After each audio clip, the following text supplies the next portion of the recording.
King Charles is coming under pressure from tax campaigners to pay inheritance tax on the vast estate he inherited from the late Queen, as research revealed that the legacy has increased his personal wealth to almost £2 billion.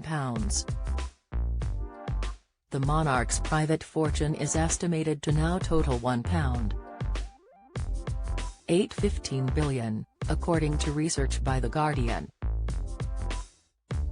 The inheritance included jewels, art, property and investments, on which he is not liable to pay inheritance tax because of a deal with the government dating back more than 30 years.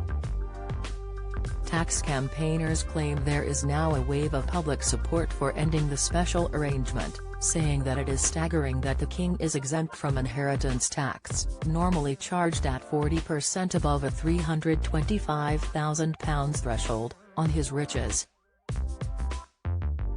The royal exemption, under a convention that was confirmed during negotiations over royal finances with John Major's government in 1993, applies when the sovereign bequeaths their wealth to their successor. Robert Palmer, executive director of the campaign group Tax Justice UK, said, "It's staggering to imagine that the king will pay no inheritance tax on the wealth he's inherited from his mother." Our own polling last year found that 63% of the public think that King Charles should have paid inheritance tax on this wealth. Buckingham Palace refused to comment on the king's private financial matters, though a spokesman described the estimate of nearly £2 billion as a highly creative mix of speculation, assumption and inaccuracy. The king was the sole beneficiary of the late Queen's wealth, including her private estate the Duchy of Lancaster, which is valued at more than £650 million.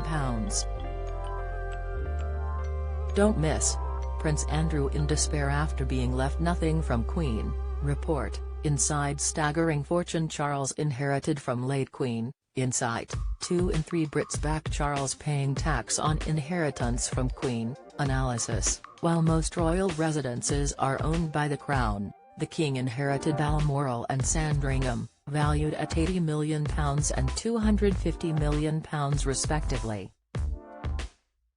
The late Queen's privately owned jewellery was said to be worth £533 million, while her racehorses were worth a further £27 million. The royal stamp collection, considered the best in the world, is said to be worth at least £100 million. The Guardian said it had identified almost 400 works of art as being owned privately by the family, including art by Monet, Salvador Dali, Marc Chagall and L.S. Lowry, and said the 60 most significant were valued at £24 million.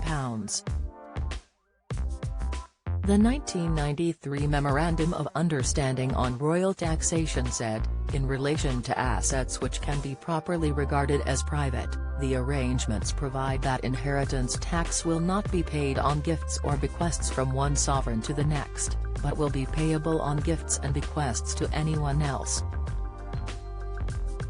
The provisions were put in place to ensure that the royals did not have to break up their private estates, as other wealthy families have, to pay inheritance tax. Former Lib Dem Minister Norman Baker, who has written a book about the royal family's finances, said, "Charles says he wants to slim down and modernise the monarchy, but if all he wants to do is to have fewer people on the balcony at Buckingham Palace, that is woefully inadequate." The real test comes in whether he is prepared to pay tax as everybody else in the country does, and he can start by paying inheritance tax on the millions in private possessions left to him by the Queen. My research shows that the cost to the taxpayer of supporting the royals is way in excess of any other monarchy in Europe. It's time to derail the royal gravy train.